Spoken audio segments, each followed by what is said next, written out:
कौन कहता है कि आकाश को छेद नहीं होता, एक पत्थर तबीयत से तो उछालो यारो। कोण म्हणतंय की आकाशाला भोग पाडू शकणार नाही, तर ताकदीने दगड फेकला तर कदाचित आकाशालाही भोग आपण पाडू शकतो। हे पीडब्ल्यूडीच्या भ्रष्टाचारामध्ये आता सिद्ध झालेलं आहे।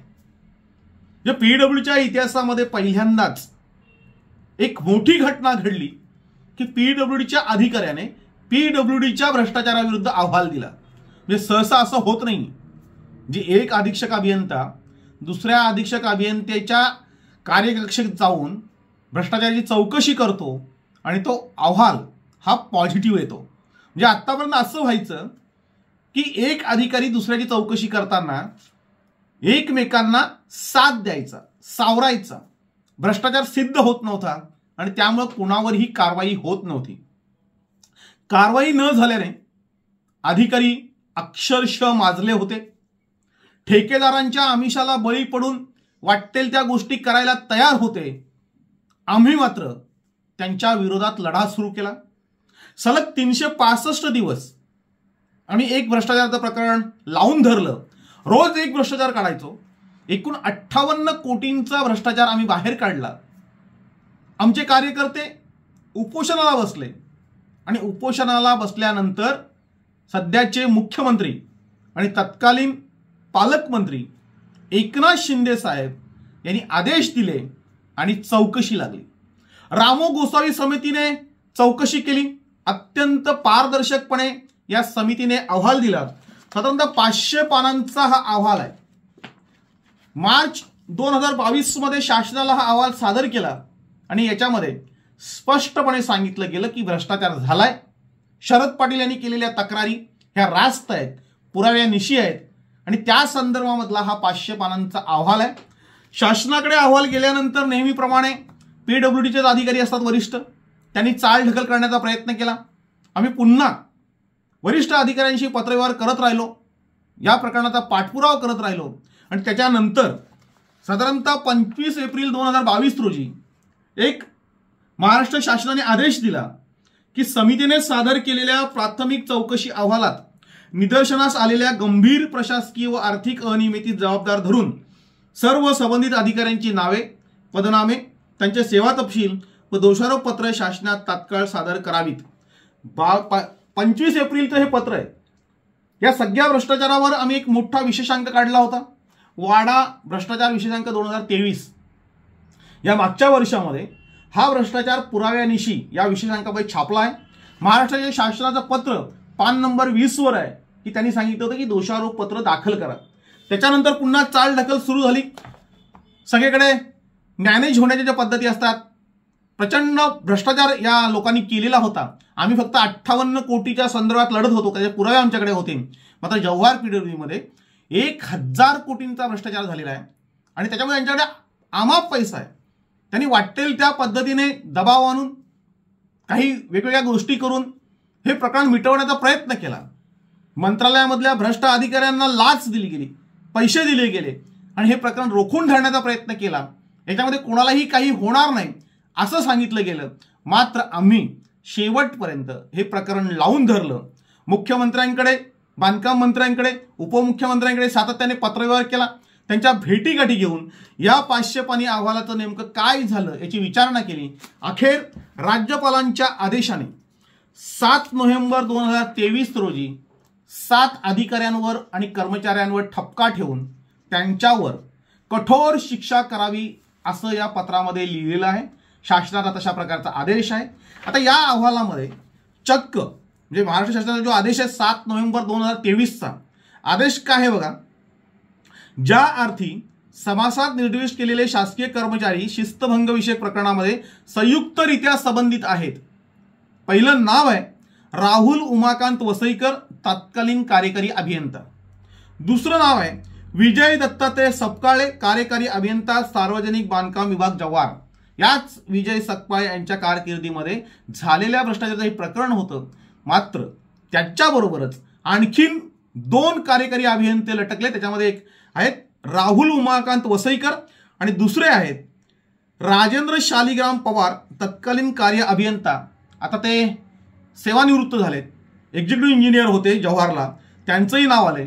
आणि एक CA पाटील, चंद्रकांत अण्णासाहेब पाटील, तत्कालीन उपअभियंता, हे त्यावेळेस विक्रमगड येथे उपअभियंता होते. वाड्याचा त्यांच्याकडे चार्ज होता. विशेष म्हणजे CA पाटील यांनी या सह्या केल्यात का हा मोठा प्रश्न आहे. आणि त्यावेळेस आम्ही सांगितलं होतं की CA पाटील चुकीच्या कागदपत्रांवर, खोट्या कागदपत्रांवर, बोगस बिलांवर सह्या करणार नाही असं आम्ही सांगितलं होतं. मात्र आता त्यांचं नाव या दोषारोप पत्रामध्ये आलंय. खरं तर त्यांच्या बोगस सह्या ठेकेदारांनी मारल्या होत्या, MBA चुकीच्या पद्धतीने रेकॉर्ड केल्या होत्या, त्यामुळे त्यांचंही याच्यामध्ये नाव आहे. आणि आणखीन 3 ज्युनियर इंजिनिअरिंगची नावं आहे की त्यांच्याकडे तत्कालीन चार्ज होता. ॲक्च्युली त्यांचा त्यामध्ये सहभाग किती माहीत नाही आहे. आमची तक्रार थेट या कार्यकारी अभियंत्यांवर होती आणि आता 3 कार्यकारी अभियंते हे बडतर्फीच्या मार्गावर आहेत. त्यांना निलंबित केलं जाईल, कदाचित त्यांना तुरुंगात टाकलं जाईल आणि 58 कोटी रुपये या लोकांकडून वसूल केले जातील. आता त्यांनी पत्रामध्ये काय लिहिलंय शासनाने? शासन म्हणतंय, आता शासन महाराष्ट्र सेवा नागरी शिस्त व अपील नियम 1979च्या नियम 12 पोटनिवडणूक 122, महाराष्ट्र नागरी सेवा निवृत्ती वेतन नियम 1982 मधील नियम 27 च्या पोट नियम 2B1 याद्वारे प्रदान करण्यात आलेल्या शक्तींचा वापर करून निर्देशित करण्यात येत आहे की उक्त सर्व शासकीय कर्मचाऱ्यांविरुद्ध शिस्तभंगाची कारवाई सामूहिक विभागीय चौकशीद्वारे केली जाईल.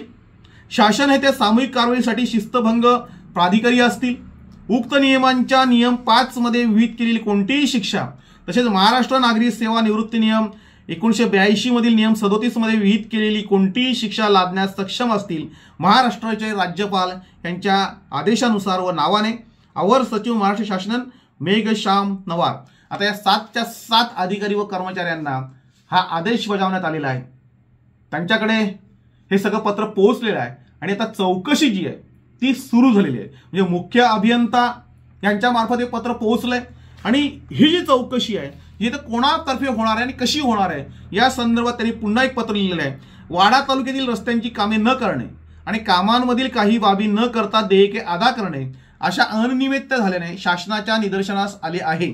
म्हणून महाराष्ट्र नागरी सेवा नियम 1982 मधील नियम 27च्या पोट नियम 2B1 प्रदान करण्यात आलेल्या शक्तीचा वापर करून शासन याद्वारे उक्त विभागीय चौकशी करण्याची मंजुरी देत आहे. म्हणजे यांच्या सगळ्यांच्या विभागीय चौकशा होणार.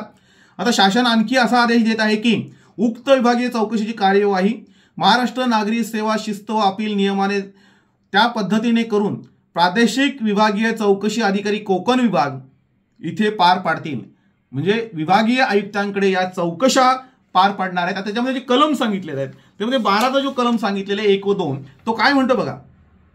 ज्या प्रकरणात 2 किंवा अधिक शासकीय कर्मचारी संबंधित असतील, म्हणजे इथे 7 आहे, कोणत्याही बाबतीत राज्यपाल किंवा अशा सर्व शासकीय कर्मचाऱ्यांना सेवेतून बडतर्फ करण्यास सक्षम असलेले दुसरे कोणतेही प्राधिकरण एकत्रित कारवाई करून त्या सर्व कर्मचाऱ्यांविरुद्ध शिस्तभंग विषयी कारवाई करण्याचा निर्देश देण्यात येऊ शकतो. अशा शासकीय कर्मचाऱ्यांना बडतर्फ करण्याची शिक्षा देण्यास सक्षम असलेली प्राधिकरणे वेगवेगळी असतील. अशा बाबतीत अशा प्राधिकरणापैकी सर्वोच्च असणारे प्राधिकरण इतर प्राधिकरणांच्या संमितीने एकत्रित कारवाई करून शिस्तभंग विषयक कारवाई करण्याचा आदेश देऊ शकेल. आता इथे एकाच डिपार्टमेंटची लोक आहेत त्याच्यामुळे एकाच बाजूने कारवाई होईल आणि राज्यपालांच्या आदेशाने यांना बडतर्फ करण्यात येईल. दुसरा जो महाराष्ट्र नागरी सेवा शिस्त व अपील नियम 1979 तो नियम काय सांगतोय, त्यांना जो नियम लावलेला आहे त्याच्यामध्ये शिक्षा कोणती असणार आहे. तर पहिला आहे ठपका ठेवणे. ऑलरेडी यांच्यावर ठपका ठेवलेला आहे, कारण 500 पानांच्या अहवालामध्ये पानापानावर या लोकांनी कशी बोगस बिलं काढली. म्हणजे गावं अस्तित्वात नाही पण त्या गावामध्ये रस्ते झालेत, एकाच रस्त्याचे 4-4 वेळा बिलं काढलीत आणि हे सगळं आमदाराच्या पीएने केलं होतं. म्हणजे आमदाराच्या पीएला वाचवायला गेलेल्या किंवा त्याला मदत करणाऱ्या या सगळ्या अधिकाऱ्यांवर आता कारवाई होते. खरं तर ठेकेदारांवर वेगळी कारवाई होणार आहे.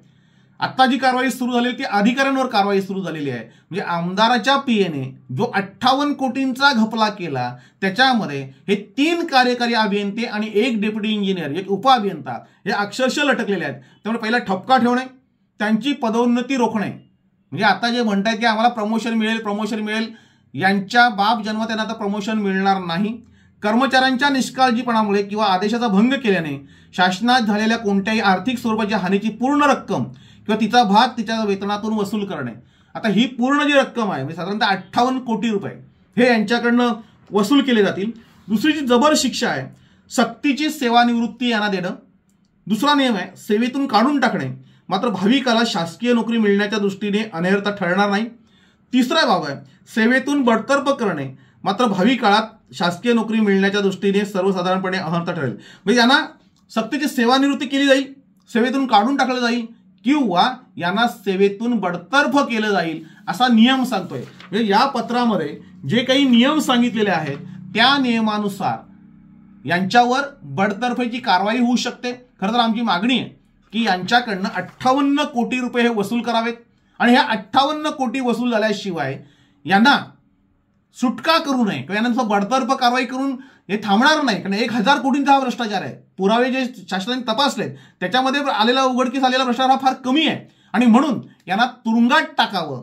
ज्या कोणी यांना भ्रष्टाचार केला असेल त्यांना जेल व्हायला पाहिजे, त्यांना तुरुंगात जायला हवे. म्हणजे पुन्हा एकदा कुठल्या आमदाराच्या पीएसाठी हे असा भ्रष्टाचार करणार नाहीत, बोगस बिलं काढणार नाहीत, आदिवासी बांधवांचे पैसे हे खाणार नाहीत. म्हणजे खरं तर जव्हार पीडब्ल्यूचा जो काही 1000 कोटींचा भ्रष्टाचार झालेला आहे त्या भ्रष्टाचाराला आता वाचा फुटलेली आहे. प्राथमिक स्तरावर आम्ही जे वाडा तालुक्यातील जे प्रकरण काढलं होतं म्हणजे 85 रस्त्यांची तक्रार केली होती आणि त्याच्यानंतर 150 बिलांची आम्ही तक्रार केली होती. त्याच्यापैकी 21 प्रकरण तपासली गेली आणि 21 पैकी 19 रस्ते हे जाग्यावर नव्हते हे स्पष्टपणे या अहवालात म्हटलेलं आहे आणि त्यानुसार आता कारवाई सुरू झालेली आहे. राज्यपालांच्या आदेशाने ही कारवाई होणार आहे. तेव्हा आता कुणीही हे प्रकरण मॅनेज करू शकणार नाही. म्हणजे कालपर्यंत काही ठेकेदार सांगत होते की आम्ही शरद पटेल मॅनेज नाही झालं म्हणून काय झालं, आम्ही वरिष्ठ अधिकारी मॅनेज करू. आता तुम्हाला थेट राज्यपालांना मॅनेज करावं लागेल किंवा थेट मुख्यमंत्र्यांना मॅनेज करावं लागेल. मात्र राज्यपाल किंवा मुख्यमंत्री मॅनेज होणं हे तुम्हाला शक्य नाही, तेवढी तुमची अवकात नाही आणि म्हणून तुमच्या पापाचा घडा भरलेला आहे आणि त्याच्यामुळं अधिकारी हे थेट तुरुंगात जाणार आहेत किंवा हे बडतर्फ होणार आहे.